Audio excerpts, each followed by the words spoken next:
You're listening to Moviesucktastic.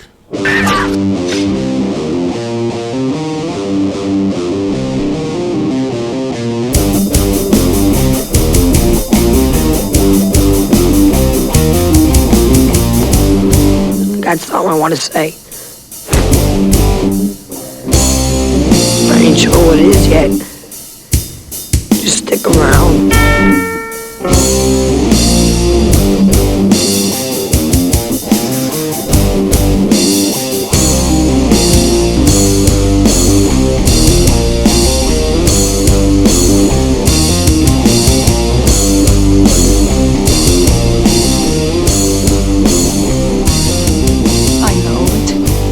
It all sounds like some bad movie.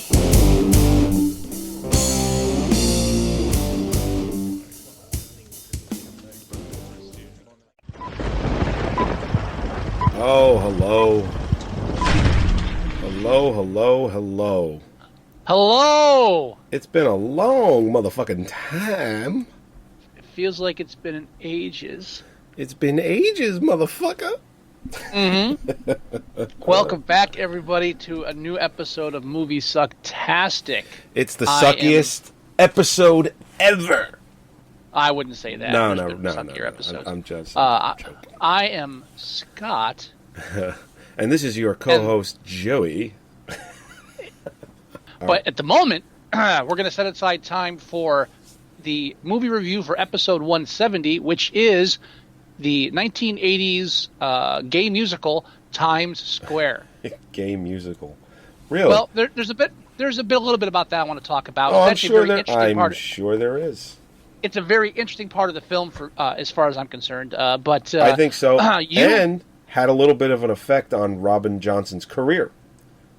So had very little. Well, yeah, this was kind of it for her. Well, not her fault though. Hang on, but you are the one that challenged me to Times Square, a film I had never seen. Sure did. So why don't you get the ball rolling with introducing the film? Well, obviously it takes place in New York. It revolves around... No. It revolves around Times Square, which is actually the climax of the movie. But it's about these two inner city girls that... One is... she's the daughter of a politician. She obviously has everything just ready and waiting for her whole life. And she has this rebellious part to her that, she doesn't want any of that. She just kind of thinks something's wrong with her because they keep taking her to doctors. Mm-hmm. On the other hand, Robin Johnson's character, Nikki, her name's Pammy, Robin Johnson's character, Nikki, is the complete opposite. She keeps getting sent to these hospitals, and she's like, what the fuck? I don't belong here. You're the problem. So they end up meeting in a hospital. And then they get an apartment together, and then their wacky antics that they try to live side by. Wait, no, that's the Odd Couple. Go ahead. Yeah, that's the Odd Couple. Nikki convinces Pammy to escape the hospital with her, and the whole film is like it's this coming of age, getting to know each other, very close friendship. And they live like practically under a bridge in this. I mean, I'd be surprised if they didn't have, just something wrong with their like asbestos poisoning or some shit like that, lead poisoning from living where they were, which is right by the river. So the whole thing is fucking being destroyed by salt water and mildew. Then it's also falling apart. But they love it. They're happy. And they go on this journey the whole film where it just... Robin Johnson, Nikki, is almost like her pimp at one point in the film. Well, if I may jump in, this is one of those things where that one film with Winona Ryder kept jumping into my head when she's in the mental institution. Oh, Girl Interrupted. Girl Interrupted. That kept popping in my head. They're now, like you said, they're both end up at a hospital. It's a hospital. They're being tested for possible neurological or mental issues, which are never fully explained or described. Yeah. never labeled. So, and Well, you know why? that comes up. Because the writer would have to be descriptive or actually No. know what they're writing. Well, I'll touch on that later. Well, I actually have a positive angle to that. But so part of this is not only a friendship, but they help draw each other out of their own insecurities, and they kind of empower each other. Now, as you mentioned, Times Square is the central part of the film. It's where it all comes down at the end, and the big climax.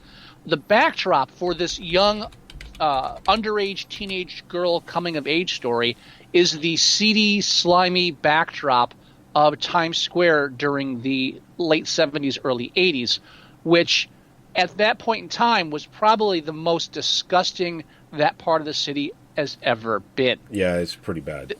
The first time we meet Pammy, her father, who's a commissioner with the mayor's office, is giving a speech about gentrification of New York City. And that's something that Ed Koch actually did around the same time period. How am I doing? Yeah, exactly. And anybody not familiar with it, you had grindhouses and nude booths and strip clubs and burlesque and and this is back like when stuff like Behind the Green Door and Deep Throat were like everyday people were coming out to see these films. Celebrities, mainstream theaters were playing it. It was no big deal. It's nothing like the fucking stick up this country's ass that we're going through right now. Well, but we were even starting to go through it then with this whole conservative movement, which we see by this character. I had my notes up in front of me, and I fucking deleted them. But what's the main character? Nicky Morato? The father. Yeah, played by Peter Cofield. I forget the name. David, I think it was. And he's giving a speech about, my daughter, which apparently he's making up because she's like muttering, it's not true. So we got this whole thing where the father's using her daughter. Peter Caulfield. Peter.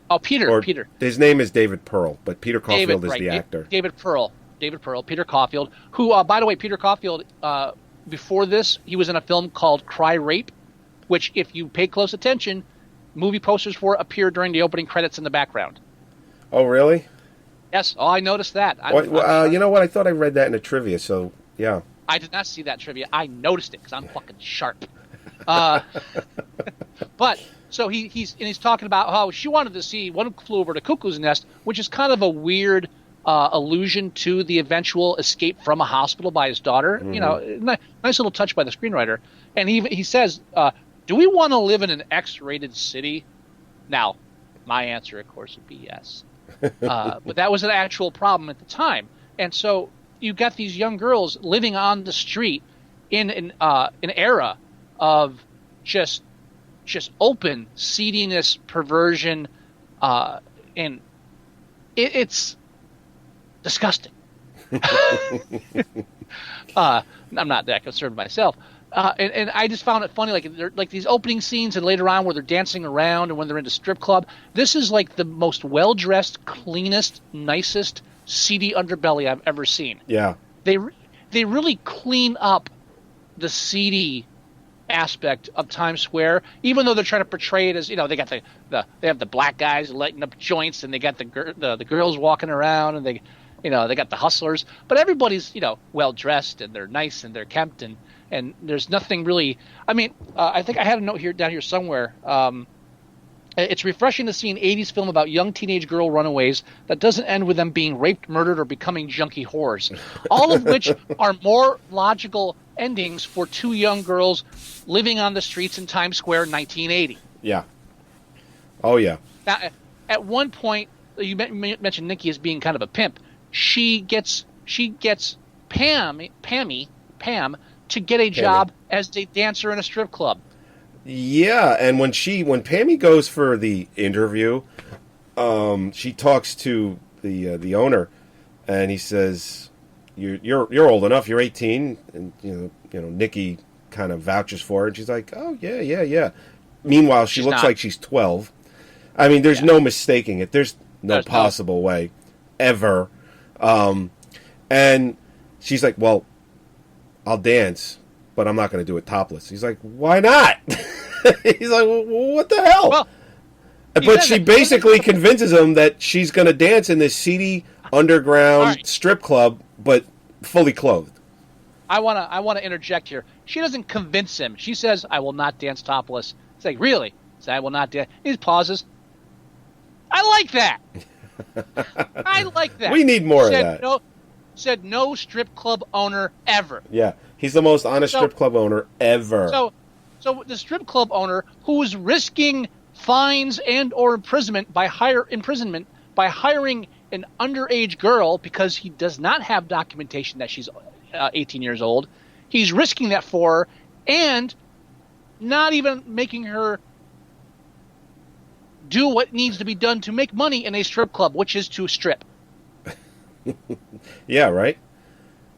Now, this is important for the film, though, because this is where she comes out of her shell because she's afraid to dance. And then she goes out there and she starts dancing and she gets into it and it becomes an empowering scene. And I agree fully. I think all underage teenage girls who suffer from self-esteem issues should be forced to dance at strip clubs. I think that is... Forced, it makes huh? perfect sense. Well, Nikki didn't really give her that much of an option. No, she didn't. She didn't punch her or strong arm her, but she pretty much said, "You got to do this." So yeah, I think. How about coerced? We should coerce. Is coercing a young underage girl to dance at a strip club any less violating to you? Well, sure. You're comfortable with coerced. Okay, we'll go with that then. I'm not going to argue. Sometimes that's what you got to do. No, I'm joking, obviously. Sometimes they need a little coercing. Yeah. Deep Purple's Hush needs to be playing. Now, on the screen right now, and I don't remember the actor's name, but it's the mayor from the Ghostbusters, and it's just so fucking weird to see him in anything else. I don't care if he's a veteran, if he's been in 100 movies. If he's not in the Ghostbusters, it's weird. I'm back making my notes as I'm watching the film, and like the 6th or 7th note is, holy shit, the mayor from Ghostbusters with a horrible comb over. Insanely, not just horrible, insanely horrible comb over. It's almost as if he took a wig and just put it on sideways. It's that he has so much hair. It's just all in the wrong spot. Well, you know what's here's the thing. Okay. Hey, hold on, I got to clarify. We're not talking like Donald Trump, so much hair because it is grown long and folded over. It's thick, burly, strong, healthy hair, tons of it. It's not even gray. Yeah.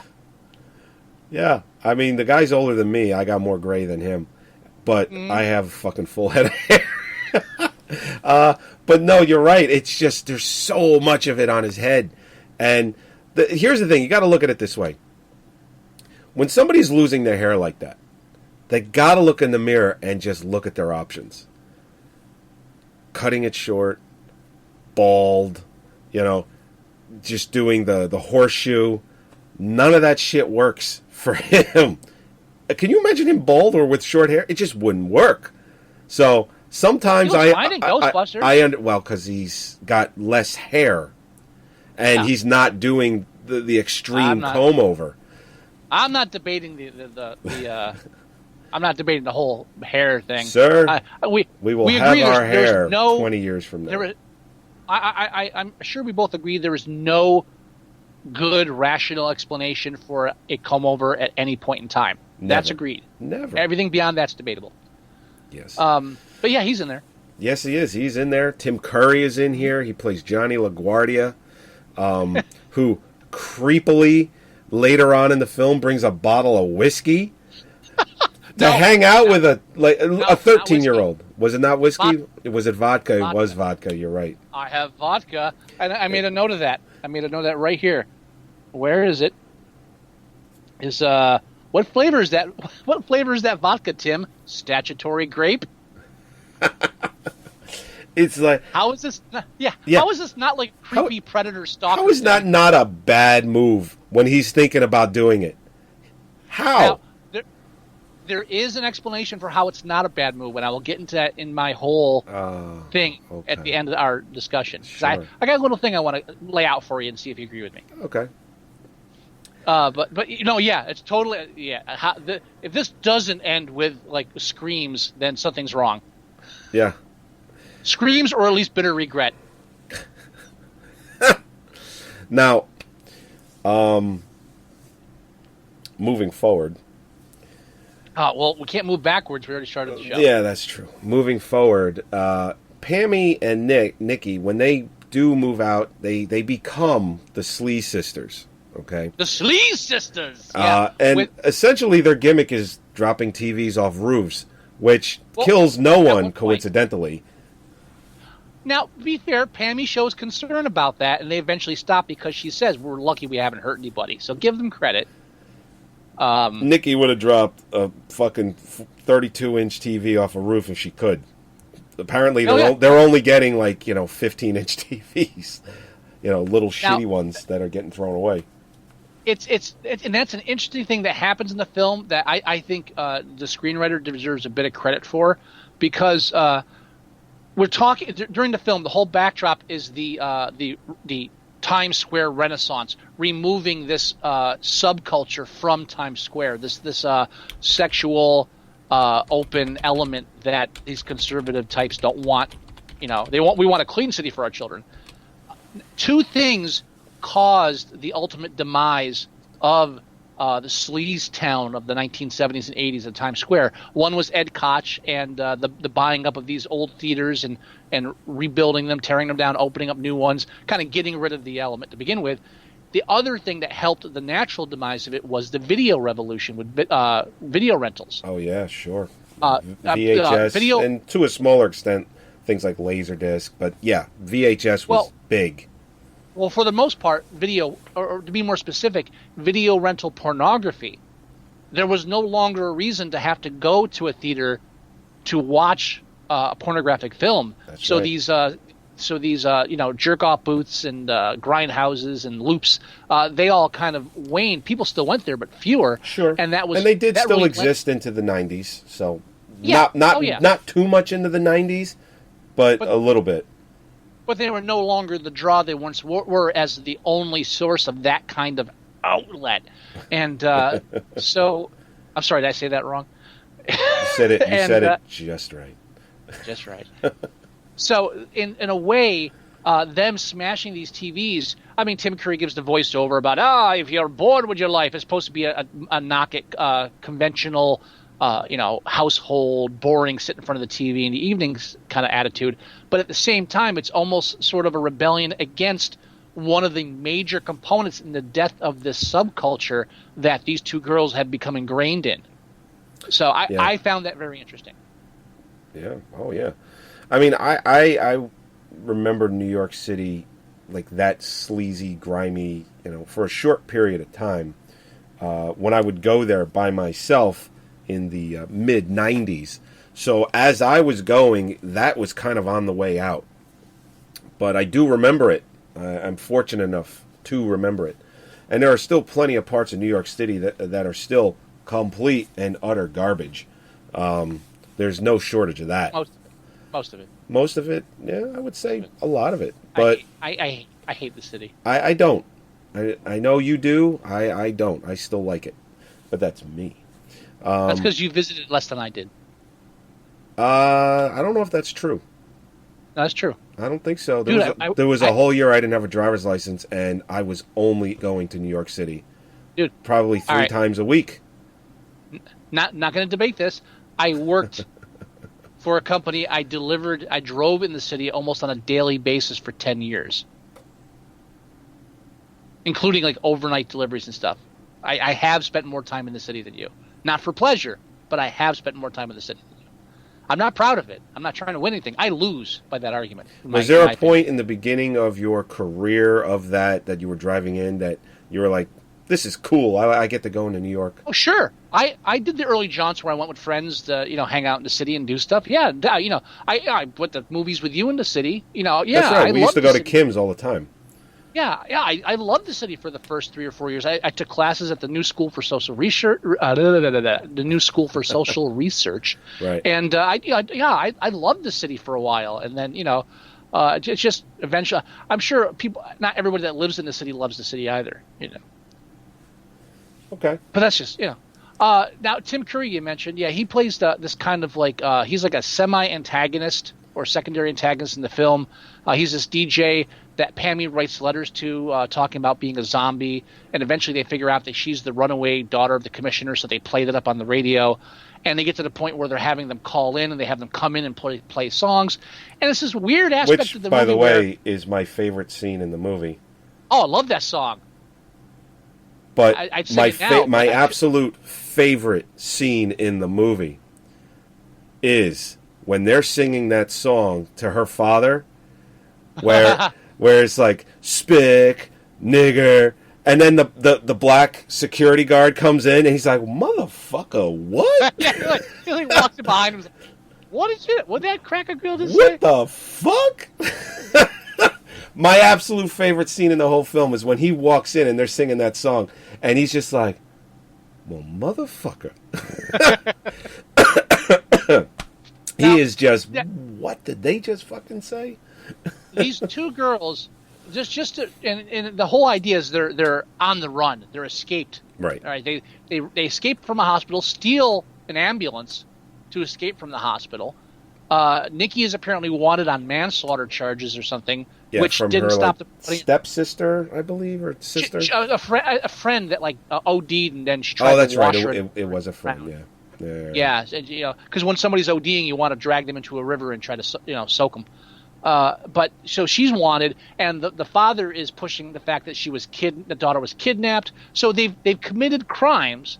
They're underage runaways, and Pammy's father is probably the most inefficient rich white politician ever. Because not only do the cops not like perform like a sweep, not only is he not pulling in favors from the mayor, but everybody seems to know where these girls are at every point in the film. And there's one point where he figures out where they are because he gets a tip and he goes there and then leaves. Let me describe it differently, because that's my favorite scene in the film. That's when the father finds out his 13-year-old daughter, 13? 13. 13 or 14? She's 13. The 13-year-old daughter, because Nikki is she's supposed to be 16. After threatening to kill Tim Curry, he's eventually told by his helper, who looks just like Max from the Muppet movie, by the way. I kept waiting him to warn. He really fucking does. He does. He really. I actually had to look it up to make sure it wasn't him. Oh, I knew it wasn't him, but it was just like, holy shit, this guy looks just. I didn't know his real name. I looked it up not that long ago. Yeah, I knew it wasn't him, but I had to look it up anyway. That's how much he looks like the character, and I kept waiting for him to warn Tim Curry that Doc Hopper was on the way. That's how bad it was. But Max tells the father, yeah, your daughter's working at the strip club down the block. So he goes there and he sees her dancing on it. She's not naked, but she's dancing on the stage. His 13-year-old daughter's dancing on the stage at a nightclub, lounge, whatever the fuck you want to call it. Right. And he sits and watches her. Now you can tell he's not enjoying it. I'm not going to get too creepy here, but he doesn't run up on stage and drag her off. He doesn't he doesn't call the mayor and have this place shut down and have the guy put in jail for having an underage girl working at his dance club. He sits and watches her, and then when she sees him and runs out to grab a cab, he just watches her. It's like, and I get where the screenplay is going, to kind of like, you got to let it go at some point. It's like, yeah, 13's not it. Yeah, when she's like 17, 18, okay, at that point you might say she's got to live her own life. She's got to make her own mistakes. She's got to figure it out. You're right, not 13.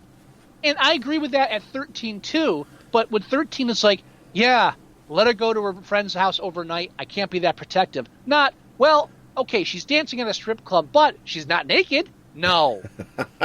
No. That's right. Even if it's to the point of she likes that boy, they're probably going to hold hands, maybe even kiss, but that's about it. Yeah. Not which hotel you're staying at tonight, sweetie? No, yeah. It's not, there's a line. Yeah, there's a line. What bridge? The South Bridge over on the east side? Okay, I got it. Thanks. That's a point where the screenplays need to create this kind of emotional understanding or growth supersedes logic, reason, and reality. So I understand why it happens, still don't agree with it. I thought I had a note about that, but I don't know. But yeah, this guy, I mean, how come he did? the father from Over the Top, the grandfather, not Stallone, but Robert Loggia? Or Robert Loggia. is it Robert Loggia? Yeah. Yeah. I always get him and Ben Gazzara mixed up for some weird reason. What? No way. The names, not the The people. names? Yes. Because they end in a fucking vowel. Come on. Yes, that's what it is. All Italians look alike too. Come on, you know that. I'm gonna tell you a funny story. But, don't be a dick. But Robert Loggia, like, he seems like a more rational character. Loggia more rational? If Loggia was the father in Times Square, he would have had that daughter back in his house in 15 fucking minutes. Well, yeah, because he's Robert fucking Loggia. Well, oh wait, hold on. I'm a rich white guy that works for the mayor of one of the biggest cities in the biggest city in the, I don't know if it's literally that big, but the most famous city in the world, in the country. Says, I know what I'm going to do. I'm going to sit on my ass and do nothing and whine to the cops, and then whine to the doctors. Robert Loggia would be like, all right, who do I hire to find my fucking daughter and drag her back here and leave a wake of bodies in the meantime? Who do I? How is this guy not hiring? All right, okay, you've never seen me, but I want her on my doorstep in 2 days. Done. What? Robert really? Loggia. Tony! You gotta bring in all the cocaine, Tony! Don't kill me, Tony. Come on. You're like a cockroach. Anyway. I don't know why I get the names mixed up. I just do. Leave me alone. Ben Gazzara. I mean... Stop. I hear about Ben Gazzara constantly from my father, okay? I don't need to hear Ben Gazzara come out of your mouth, too. What's wrong with Ben Gazzara? My father's favorite movie is probably Roadhouse because of fucking Ben Gazzara. See, and he plays the same type of character as Robert Loggia does in Over the Top. The rich, boisterous Italian it's similar. Guy. I own this town. Same character. Yeah, when he's driving in the road and he's just weaving side to side, listening to fucking... It'd be hilarious if he was listening to his own music, but he wasn't. But it'd be hilarious. You could take them in their films, swap them, and nobody notice. I would notice. But you know what I'm saying? But that's what they do. You ever see the same character? You ever see Robert Loggia's orange juice commercial from like 15 years ago? No. Maybe. I don't. We should post that on Moviesucktastic. It's fucking hilarious. Let's do it. Find it. We'll do it. Well, it's like this little kid's drinking orange juice or doesn't want to. And it's like, well, what's going to make you drink this orange juice? And obviously this commercial was catered to Robert Loggia because he goes, I don't know, Robert Loggia? And he comes in and he's like, kid, you drink that orange juice. It's good for you. Or some shit like that. And he starts drinking and goes, thank you, Robert Loggia. Speaking of confusing characters, is it just me, or does Robin Johnson, who plays Nikki in the film, does she not come across as a female version of Robbie Benson? With the voice specifically. Well, she's like 16 and she's already got a pack a day voice. Yeah. But she's got the kind of that high pitched Robbie Benson kind of I kept flashing back to Robbie Benson. It was kind of, but I'll tell you who she reminds me more of, or actually it's the other way around because Robin Johnson. Jodie Foster? No, Robin Johnson is probably in her early 50s at this point. She reminds me of the girl that was in Death Proof.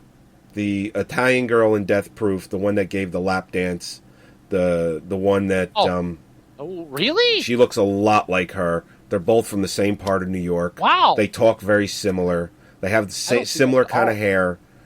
I can't remember her name, but they look very much alike to me. They have the same, very voluptuous lips kind of situation there going on. Same kind of smoky eyes, I would say. I don't see that at all. Do you know the girl I'm talking about? Yeah, I do. I just don't see it. Are you sure? Now we're talking Death Proof. Yes, I know. I've seen Death Proof. Okay. Lap dance. Yeah, that's the character. Now, you mentioned how her career didn't go anywhere. Not her character, her career. Her career, as I said. Yeah, you said character. Or I think I said. You At least said, I think I said. You Leave said, me alone. you said Now fucking she character. She was in two favorite films of mine. I know which ones. It was. Obviously, there aren't many to choose from on her list. No, that's true. If you want to say them. The first one, 1983. It had Anthony. No. No. No, that's not. No, you're already wrong. It's wow, it's like one of the most famous films from. Okay, go. What are they? After Hours, my favorite Scorsese film. Oh no, that's not one I was going to think. I was thinking of the other one. She's what? What's the other one? The 1988 remake of DOA. Oh, that's right. I love those films. Dennis Quaid. And she was in both of those. Yeah. Now, one thing I read going through some of this stuff was the producer of the film. He fucked up a lot of shit in this movie. This film was supposed to be a lot different, but as you know, Robert Stigwood, who's the producer of Jesus Christ Superstar, Tommy, and then Saturday Night Fever, huge hit for him. Right. He was a music producer that got into Hollywood when his music producing started waning, and so he started making all these musicals because he knew people from the music industry, go figure, and he was becoming a huge hit. He was trying to make this film into a music cash cow. One of the big things he did was he tried to get the director, who eventually was taken off the project because he refused, to remove half of the dialogue scenes and put in more montages so they could double the soundtrack and release a double album like they had for Saturday Night Fever. Number one selling soundtrack ever, made millions, if not billions of dollars off that soundtrack. He was trying to duplicate it with this. Instead of going for the disco, he was going for the punk rock underground scene. I like the soundtrack to this movie too. Oh no, yeah, specifically the opening song, which just oozes just New York. I mean, it's great. One of the big things that kept this film in the public eye, because it did not do well. There are two things that kept this. Yeah, not at all. But there are two things that have kept this film on the radar. One was the soundtrack, because some of the songs, due to copyright laws, or due to copyright, whatever mishandling, this album was the only way you could get a copy of the song. Okay. And then the other one was the gay counterculture, which I'm going to discuss briefly at the end of our show. I don't want to get into it too much. He had all that kind of removed from the film that was planned. Okay. But another thing he did was he ruined Robin Johnson's career, because he said, "Hey, why don't you let me be your manager?" And the young Robbie Johnson's like, "Wow, this guy's big-time producer, and he's a big-time music producer. Yeah, you should be my manager." And Mr. Stigwood, who I'm assuming was just trying to latch onto another young up-and-comer to try to save his failing career, which didn't help with his sequel to Staying Alive. Oh, and yeah. And then Sgt. Pepper's Lonely Hearts Club Band, which kind of buried him.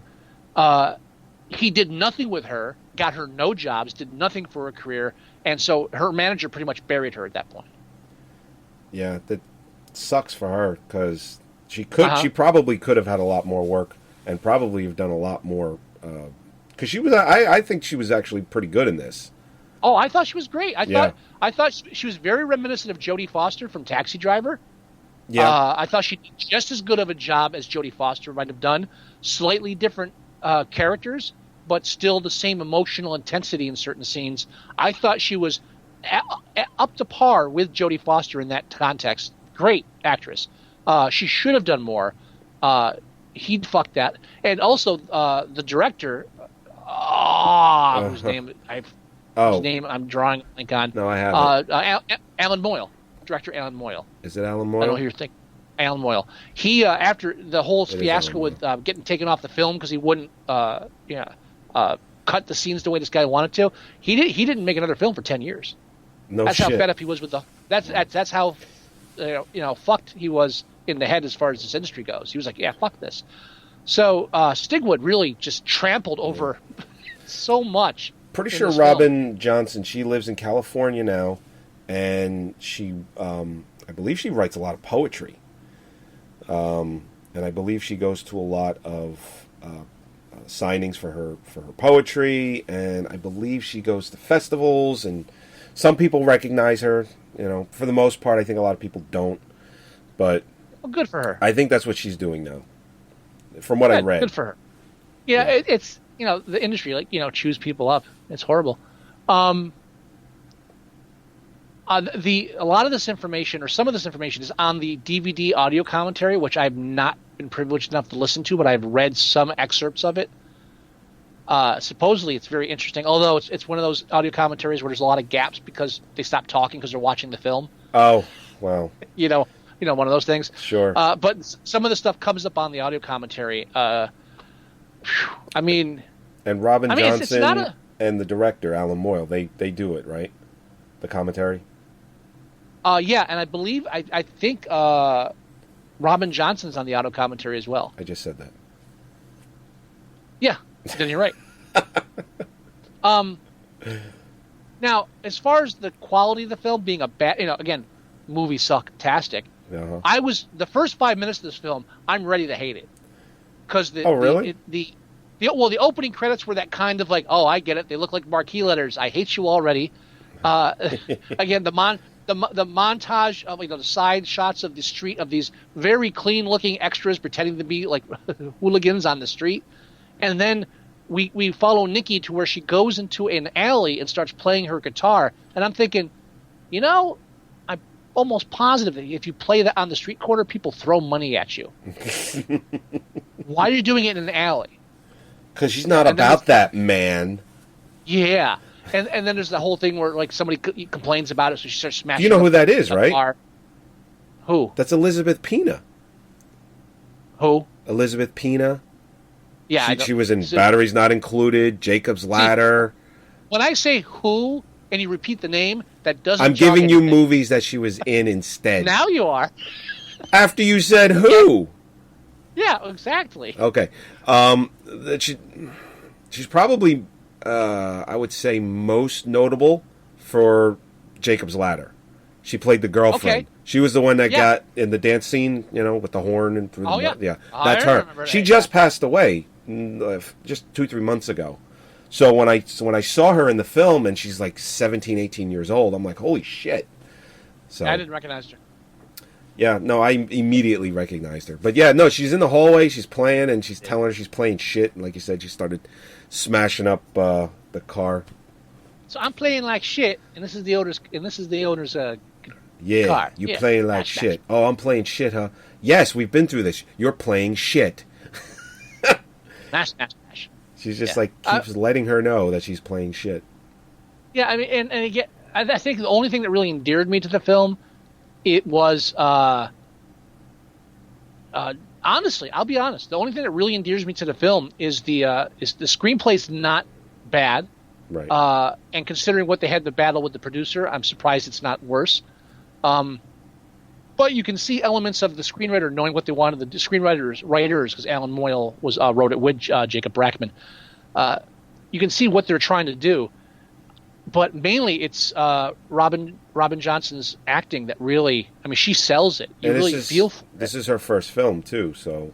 Yeah, fucking, and might as well have been her last at that point. I read that she lived in Brooklyn. That's where she hailed from, and she was at her school or at a school, and she was just messing around outside, having a cigarette, and somebody noticed her. That was on the production, the making of this film. We're trying to get cast together, possibly even a casting director.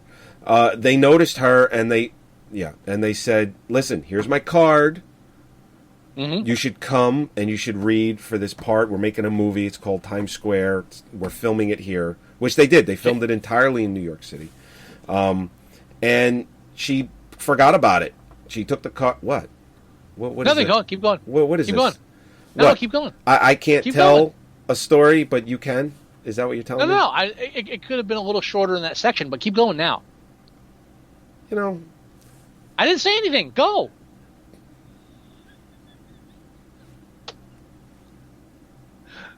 She forgot about it.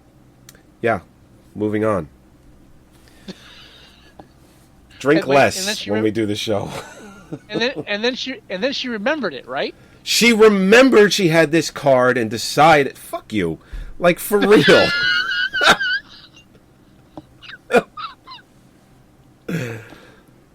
Ah, man. Anyway. So, yeah, she remembered she had the card and got the part. So, you want to talk about, are we at the point where we review this? Well, I wanted to mention briefly and get your opinion on it. The whole idea is one of the things that the producer ended up doing when he took over directorial control of the film was eliminating all of the scenes.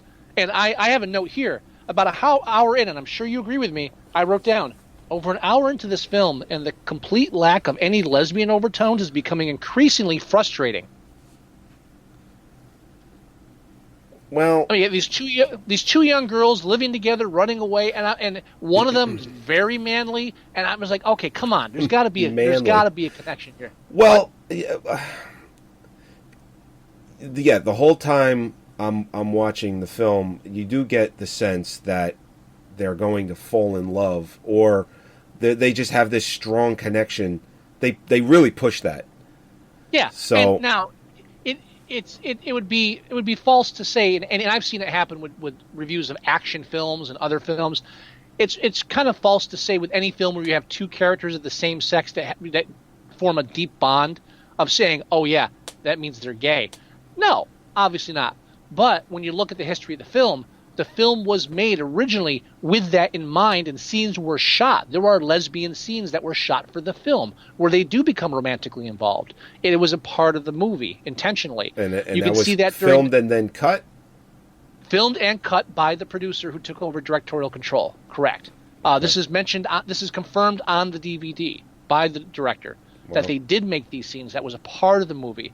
And there are a lot of shadows, if you will, that are left over from these scenes being cut from the film. So there's no actual mention or even hint, at least intentional hint, of, okay, this is a lesbian affair here to an extent. However, I mean, just look at the soundtrack alone. The Rock Hard is like their main theme. You've got You Can't Hurry Love when they first get together. I mean, really, the music, the soundtrack's pushing it. Right. Then, as we mentioned before, they're entered into an institution because of some vague mental problem. Saying, oh, gee, what are the neurological? What are they trying to solve for them?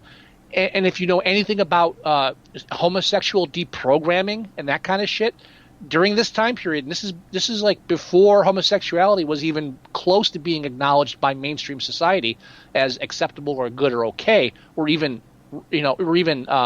natural. You did have people that were institutionalized to one extent or another because of showing signs of homosexuality. So you've got a conservative politician father whose daughter's acting out oddly, so we better get her to a doctor and find out what this is, because it can't be that. Right. I mean, that's right there is great.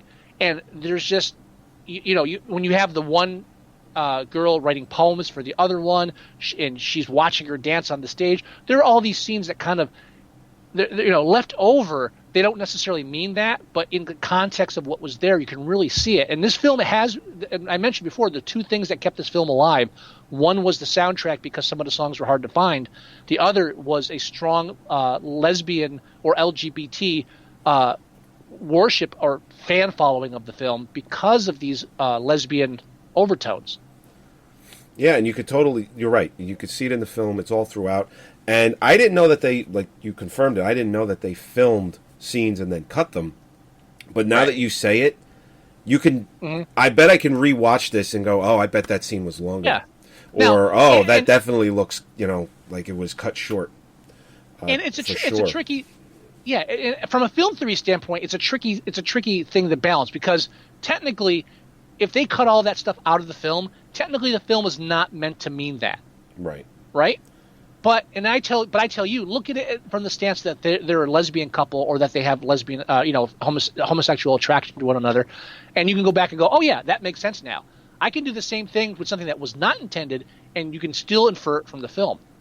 Sure. Just to prove how kind of flawed it is to look at a film in this way, and how our perceptions really change art. I'll tell you the same thing, but for something that was not intended, I will argue that one of the reasons that Pammy flees is because of a sexual relationship, incestual, with her father. No. Well, you know everything what? From her, everything from her quiet and meek demeanor to the father watching her at the strip club and not stopping her. I rest my case. Yeah, I was just going to say, he has that, he just has that, oh yeah, look on his face when he sees her. He looks like he's had one too many drinks, and that's usually how it starts when they're home together. Yeah, but exactly. Yeah, no, it's good eye. And another thing in the film that's left over that you can kind of catch is as far as like theme of the film or subtext. What the father's trying to do is he's spearheading this movement to gentrify, or in this case, the renaissance of taking the X-rated part out of Times Square, removing the sex out of Times Square. So what does a father who's afraid of her daughter's budding sexuality want to do? He's not even trying to combat it. He just wants to remove sexuality entirely from the environment, right, so he doesn't have to deal with it. Should have just moved to Jersey, but... Well, that would have helped, yeah. But you see where, like, the subtext of even what he's trying to do to New York... He's trying to do the same thing to New York Times Square that he's trying to do to his daughter. Remove any semblance of sexuality to avoid that kind of uncomfortable feeling. And ironically, 35 years later, that's exactly how Times Square is now. Yeah, well, they won. Well, Giuliani hammered that fucking final nail in. Yeah, I mean, it's a total tourist attraction now. I mean, if you go there, I mean, if you're a tourist and you come here, yeah, you're going to go there. But if you live in the city, or even on the, in New Jersey, for the most part, you walk around Times Square. You don't go into that general area in the middle. You avoid it. There's so many better places in New York City than Times Square. One more point I'm going to make on the whole queer cinema thing. Okay. Is we were talking about, you mentioned the awkward scene where Johnny LaGuardia goes with a bottle of vodka to the underage girls' hideaway. Now, you got to ask yourself, his character is a little bit illogical in the sense that he's a DJ. Yeah, he reads these letters and stuff, and he's connected to the youth, the rebellious youth of the city. Great, but why does he go out of his way to shelter and protect these kids, not just from like their parents, but from the authorities, time and time again, even risking his career to do it? Why would he do that? If you go back to the gay element and say, just suppose, and I don't know if this was intentional in the screenplay or the original cut of the film, what if Johnny LaGuardia is gay and he experienced in his youth the same kind of oppression or suppression that these young girls are experiencing and are running away from? Suddenly there's a different bond between them. He's not just helping these young kids break out. He's helping them escape this kind of sexual repression from this overwhelming conservative blanketing of everything. And this is why he's so antagonistic towards the father, and this is why he's willing to go out of his way, and this is why he doesn't think it's weird to go to a young girl's hideaway with a bottle of vodka in the middle of the night. I'm going to help you drown your sorrows, baby. Yeah, suddenly it's a little more innocent and less creepy. Yeah. And it works on a whole different level once you take that in consideration and inject the gay level angle of the film back into it. So I found the film fascinating, just going over and over this aspect of it again and again. But I'm wacky that way. I should go and listen to the audio commentary now. I need to get that. I don't have it. My copy does not have the audio this film was hard to find. I watched it off of YouTube. Yeah, I mean, that's the only way I could find it. I couldn't find it anywhere else. So I guess we got to scour the library system for a DVD rental. I think Netflix has it for rental. Couldn't do it. They really? Didn't have it. Yeah, 80 buildings. Nobody had it. Did Netflix have it? I want to say no.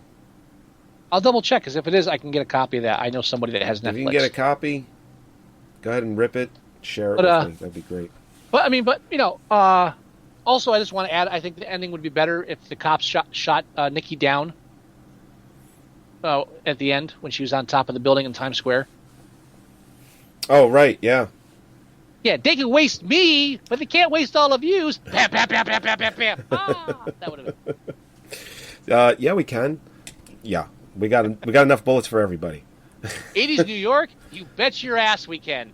That's right. You could just see them in the fucking riot gear, ready to go. Who are you going to call? Oh, a different movie. All right, we should go ahead and rate this. Yes, sir. Now, after you. All right. I enjoyed the film. I always did, even when I caught it in my younger days. I don't know if I'd go as high as a 7 though. I think I'd go. I think I'd go 6. Currently on IMDb, which I thought that you would lead out with. Currently on IMDb, it's at 6.7. That is high. With only 881 votes. Wow, that's not a lot. Not a lot. I agree with you. It doesn't deserve a 7. Not, and again, most likely because of the interference of the producer, who was just trying to secure musical royalties, in my opinion. But I think there's enough in the screenplay and in the performances, or at least in Denise Johnson. Wow. Robbie Johnson. Wow. Denise. Robbie. You thinking Robbie Robin fucking Johnson. Benson? Holy shit, Robbie man. Benson. I told you, Robbie Benson. Just like very. Gino thought I said sex instead of 6. Me and my family, we're looking for 6. Shit, we have a chat going on. I had it open. I wasn't even looking at it. What are you doing, man? I'll have to go. I'm off my game. People are asking if I'm okay because you were so fucking rude. I was not rude. I was just like, just shorten it a bit, Joey. Why should I have to shorten anything? No, it's just, again, I'm a writer, and I'm editing in my head, and while you're just building up, That's not what this show is. That's not what it is. I know, but it's just, after, you just needless information, and I'm just like, just tighten it. Just tighten it. Just tighten it. I'm all about tight, believe me. But I know, Joey. I know. But, yeah, just don't worry about it so much. Oh, man, I missed a lot of chatting in here. I'm sorry, people. I would have commented more, but I got a lot of pots boiling here, so. Uh-huh. And as you Scott can hear from my voice, us, I mean, it's like fucking allergies, man. I never had allergies before. Apparently, you can just get them. I learned that. As you get older, you can just develop allergies. So, like, fucking pollen everywhere. My eyes are itchy. My throat is all scratchy. Whatever. Anyway. Scott is mocking you, Joey. Are you going to take that? Oh, don't worry. I know where he lives.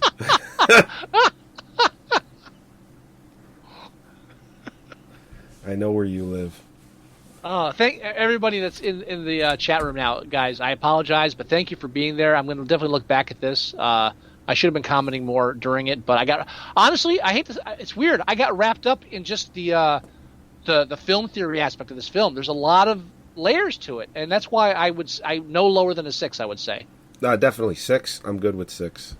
All right, we'll give it a 6. Yeah. And just a quick look at the voting scale, and we don't have a cult film horseshoe here. The highest ratings are at 10, maybe because the low turnout for voting. The highest rating is 10 at 23%, so we're actually not in the majority with a 6 or even a 7 if we had done. The demographics are skewed. Obviously, with a film like this, this film was not made for you and I, Joey. This was made for young girls. Oh. So the highest demographic is 7.5 with females aged 18 to 29. Wow. The lowest demographic is 6.1 for males aged 45 and older. I don't get it. Why don't you just make out and stop the film? What the hell? He should have taken his daughter home, and that was it. Milk and cookies, and then go to fucking bed. All right. I'm going to make up for this now by answering a question put in our chat room. Okay. Should this film be remade? I say yes. We did have a thing where we always talk about how if you're going to remake a movie that deserves it, or a bad movie. I can see this being remade. The only problem is they'll fuck it up. It'll be it'll be beautiful people. It'll have modern music, and it'll be too cotton candy. I think almost disagree. One of my main things is if you're going to remake a film that was either didn't have the budget or was done incorrectly. This is a film that was done incorrectly because it was taken away from the director. I think if they remade this today, what would really make a great remake is that they remade it, inserted the gay angle, really drove it home. And in this day and age, I think it's more than possible, and make the seedy underbelly of Manhattan as seedy as it was and as dangerous as it was. And I think they can do that. I don't think it would be like the 1970s that we saw in. Well, let's put it this way. How about this then? Yeah. Change the locale. Make it Detroit or something. That place is a shithole. No, it's got to be Times Square. Well, that's the name of the movie. I know it's the name of the movie, but it doesn't have to be the same name. It does. It doesn't. Otherwise, then it's not a remake. Then you're just stealing the concept. You have to. If you're going to remake a film called Times Square, you've got to remake it in Times Square. Well, that's what it's not going to work in Times Square now. Times Square is too much of a tourist attraction. It's too glitzy. It's too poppy. There's fucking MTV is there. They'll film it in Canada. Or they'll film it in maybe they'll just film it in Detroit and call it. All right, we're back. Hey, oh, gabagool. I've been keeping the crowd entertained in the chat window while waiting for you to reboot the computer. Word. Can I assume that this means that we will be going with Ustream next episode? Fuck yes. I am done. I am fucking done with live stream. Done. What was the last thing you heard me say? The last thing we were talking about was, we were talking about remaking the film, and I said maybe they'll call it Times Square, but they'll film it in Detroit because Detroit's a big shithole. And I lost my shit on that suggestion. Well, you lost your shit on the film just not taking place in Times Square anymore, and I said, right. Times Square is it's a fucking yeah. tourist area. Well, I think what you were saying is just to make it look like old New York, exactly. The way it used to look, and I think that's too expensive. I think they do have to film it somewhere else entirely. So we're wrapping up. We are wrapping up. Now, during our unscheduled intermission, one of our longtime listeners, Gino, has asked if he could call in, and I told him it's probably too late in the show to call in now. But he has an announcement that is probably film-related, and I told him that he could call in next episode. Okay. That sounds So we will great. schedule that with him. We'll have Gino in with a special announcement that we will be breaking news on Moviesucktastic next episode. Tune in. Cool. Very cool. And, looking forward to that. And before we wrap up, I want to share one thing with you. No, we need a movie review for next episode. Now, oh yeah, was there? You got a challenge for me? Well, I thought I had a challenge, but didn't we have to do something else? No, this was it. Okay, I'm challenging you to. I'm going to cut the chase. I'm challenging you to Death Wish. All right, so the connection is obviously New York. Yeah, that could be a connection. Yeah. What else could it be? A young teenage girl that doesn't talk much. Oh my God. and I'm challenging you to Death Wish partly because it's a connection to this film, and partly because I just revisited it recently, and I'm going to say one thing to you and one thing to you only. Right. And you have a week to figure out what I'm talking about. Ready? I kill rich cunts. No, say that again. Because I love when you do that. I love. I love. I mean, I can't deny that I don't. I kill rich cunts. I have one direct reference to Death Wish, the movie, and I want to see if you can figure it out before we show next week. Ready? And that's in correlate. Okay, go ahead. The reference. This is a direct reference in the film. This is Clown Hammer. Clown Hammer. Okay. Clown Hammer. Okay, I'll have to. That's it. I'll have to look at that. Clown Hammer. Death Wish next episode. Okay. And I think that's roughly it. Anything else? I told our chat room audience if they had any final words they wanted us to bequeath, that we would do it. Well, it was revealed recently that, and you didn't know, I did. Someone had mentioned that they had just seen Gymkata, and you said, "Oh yeah, we reviewed that. I can't remember what episode." And I said, "Well, it's because we never reviewed it." That has to happen real soon. Yeah. Yeah, we. I thought you were just going to, challenge me to Gymkata, even though it had nothing to do with Times Square. Death Wish, specifically because of Clown Hammer. Clown Hammer might be able to find a tie-in somehow into Gymkata. Possibly. I'll do my best. I just want to mention briefly 2 requests that were made in our chat room were to review Remo Williams' The Adventure Begins. Yeah, I could do that just on a New York reference right there. So yeah, and another film that was recommended was the film Old Enough, which is another young runaways, but this one's 2 boys. Okay. From 1983, I believe. I think I remember that. I don't. So that was new. 84. Okay. So those are. No, it is 2 girls. I thought it was boys by the way they looked on the movie poster. Old Enough. It Old sounds Enough. It is 2 so girls. familiar. But those are, again, keep those movie requests coming. If we get tired of our challenges, we'll just dive into the requests you're throwing out there. Okay. They're all good suggestions. Very cool. All right, everybody. My eyes are killing me. Thank you for joining us for episode 170 of Moviesucktastic. The music is coming to a halt, so I'll speed this up. You can go to our website at Moviesucktastic.com. It is completely fucking brand new. I redid the whole thing. It is very easy to navigate. It is very nice, if I do say so myself.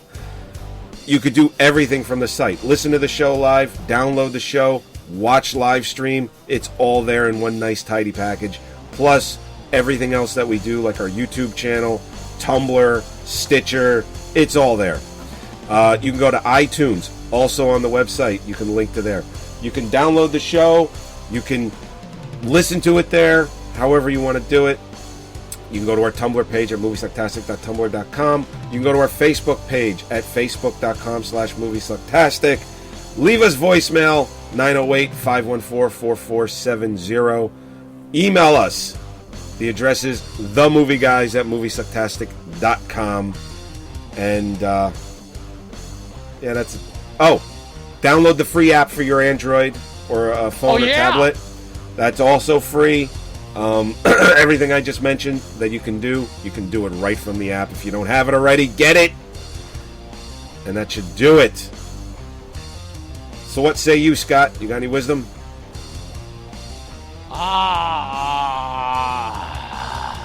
Young lesbian. Yeah, okay. Sure. All right, everybody. We'll talk to you next week. Later. Bye-bye. Bye. See ya. Oh, yeah. Motherfucker. Guy. Favorite part. Favorite. Best